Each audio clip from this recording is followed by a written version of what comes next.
I grew up in Orange County, California. I grew up in a very, very close-knit family, very godly family. You know, I got into sports really early. I can start remembering when I started playing baseball probably around 4 years old. That's when I can start having some memories of it.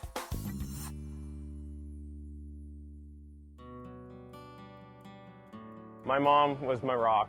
My mom was always taking me around, taking me to school, helping me with my homework, everything. She was always taking me to Little League events, everything she could do to make sure I was doing what I loved, and I loved playing baseball.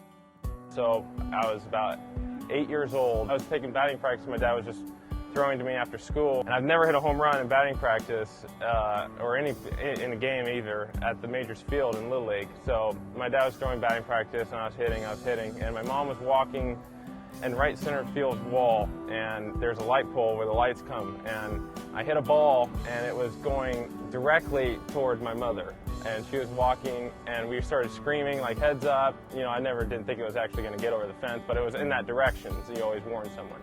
And next thing you know, the ball goes over the fence about 4 feet from my mother and hits the light pole. And you know, instead of being scared of getting hit by a baseball or anything like that, she started jumping up and down because she was so happy that I hit a home run, and she was able to see it for the first time. And you know, I think my dad and I were scared that my mom was going to get hurt from getting hit by a baseball, but she could care less about her almost getting hurt, and she was just jumping up and down, and that's the fondest memory I can. It's one that I hold on to, and it just makes me smile every single time I think about it.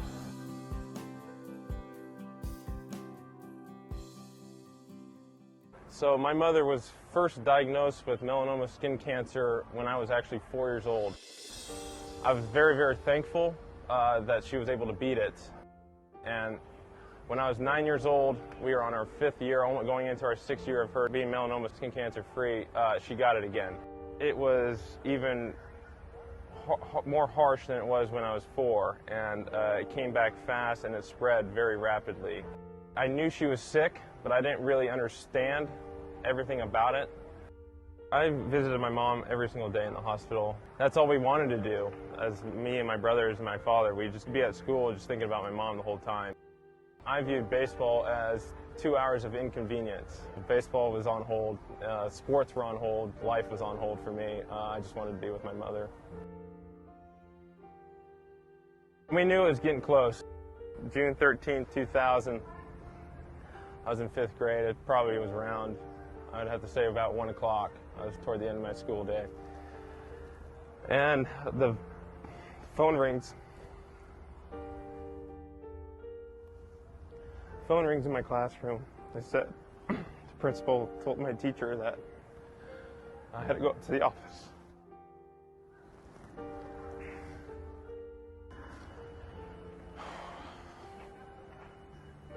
Kind of already knew what happened.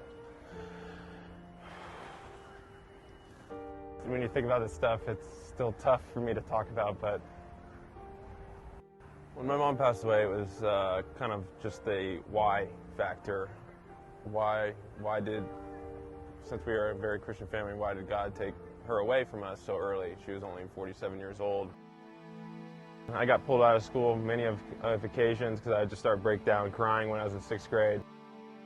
Everything kind of just reminded me of her, and it was tough. It was definitely a very hard time. I didn't know any kids that had lost another parent, so I just focused on baseball. That's all I did was baseball, and I did it as much as I possibly could just so I could focus on trying to hit a round ball with a round bat instead of my mother. That's how I dealt with everything. I would, you know, when my mom was sick, I felt like it was 2 hours of inconvenience. When my mom passed away, it was 2 to 3 hours of me being able to just free my mind. Usually during the national anthem, I look up and just say thank you, because I know she's watching over me. It's just, you know, I wouldn't be here without her. You know, through all those tough times in my life, you know, I leaned on her. I only got 10 years with her, but it was the greatest 10 years of my life, so she's a big part of it.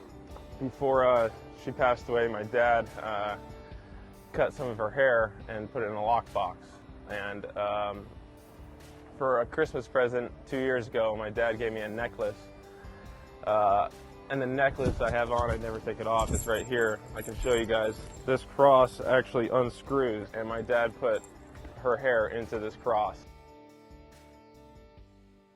There's two paths you can go down. Obviously, I chose this path, and it was turned out to be the right path.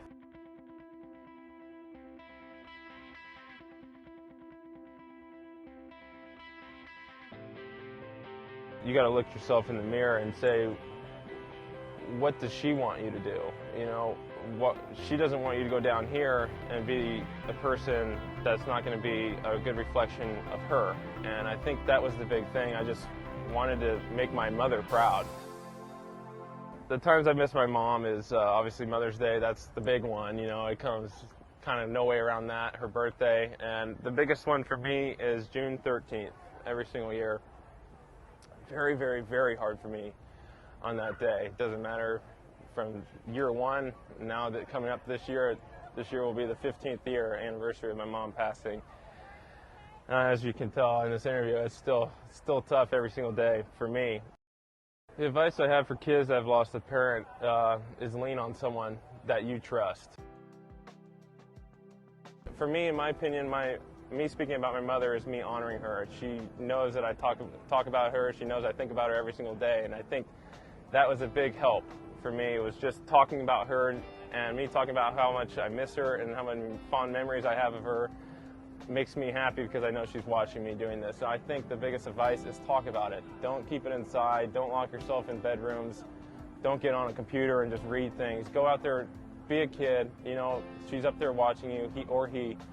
Talk about it, lean on someone. I think that's it's going to be hard, but it will get easier. It's Freddie Freeman of the Atlanta Braves. Just want to say hi and hope you guys are doing okay, and I'm with you guys. I know what you guys are going through. Stay strong.